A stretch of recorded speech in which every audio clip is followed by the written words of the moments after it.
Belum lama ini kita berempati dengan adanya kenyataan korban yang melakukan aksi unjuk rasa karena pernah memiliki produk asuransi unit link dan menuntut kembali semua uangnya sesuai dengan presentasi yang dilakukan oleh oknum agen asuransi yang melakukan mis-selling di masa lampau. Akibatnya, produk unit link pun tercoreng dan mulai pupus dari hati masyarakat. Padahal sebenarnya produk unit link jika kembali ke fungsi yang sebenarnya adalah merupakan produk yang sangat indah. Ayo kita lihat the beauty of unit link bersama dengan saya, Christine Liman.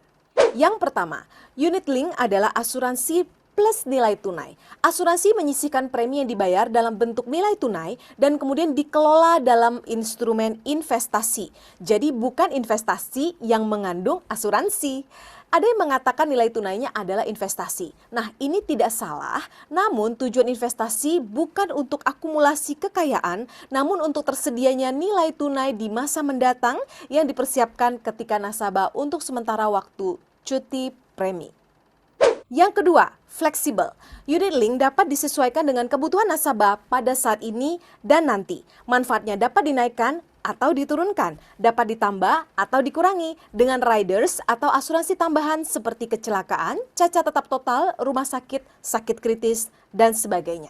Yang ketiga, ada manfaat cuti premi. Misalnya dalam masa pandemi, misalnya income dipaksa harus stop atau harus terganggu, maka manfaat asuransi dalam polis unit link tetap bisa berlaku alias polis tetap aktif selama nilai tunai masih ada. Keempat, asuransi unit link bisa digunakan sebagai pendamping harta jika seseorang meninggal dunia. Berbeda dengan rekening di bank yang memerlukan proses panjang ketika ahli waris ingin mencairkannya. Jadi ada sebuah kejadian ketika seseorang kepala keluarga pernah mengalami koma dan butuh dana untuk berobat, dia mau ambil uangnya di bank dan emas batangan di deposit box. Akan tetapi tidak bisa karena tidak dipersiapkan sebelumnya. Serta dana yang ada di bank pun mengendap, tidak bisa diambil karena tidak tahu user ID dan passwordnya. Hal ini bukan karena banknya yang mempersulit ya teman-teman, tapi karena keluarga tidak mempersiapkan hal-hal darurat seperti ini.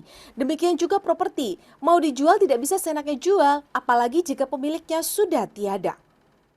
Nah, selagi menunggu harta waris dalam bentuk rekening di bank dan properti, maka asuransi dapat cair terlebih dahulu langsung kepada sang penerima manfaat. Nah, yang membuat unit link ini semakin indah adalah produk ini bebas sengketa karena tidak tunduk kepada hukum waris, mudah dibagi, dan bebas pajak. Karena asuransi bukanlah warisan, melainkan manfaat santunan yang tercipta setelah pemilik polis tiada. Tujuan harta waris seharusnya adalah sebagai perekat, bukan sebagai peretak, bukan? Namun sering terjadi harta waris meretakkan hubungan keluarga karena semua pihak merasa memiliki dan benar dari sudut pandangnya masing-masing. Beda dengan asuransi unit link yang sudah ditetapkan dari awal siapa penerima manfaatnya. Jadi unit link sebenarnya adalah merupakan produk yang canggih dan super keren selama agen yang menjelaskan memiliki kompetensi dan pengetahuan yang cukup sehingga informasi yang disampaikan jelas dan benar. Demikian episode mengenai the beauty of unit link. Untuk informasi berikutnya, silakan hubungi Christine Liman di nomor yang tertera di layar Anda. Sampai jumpa di video berikutnya.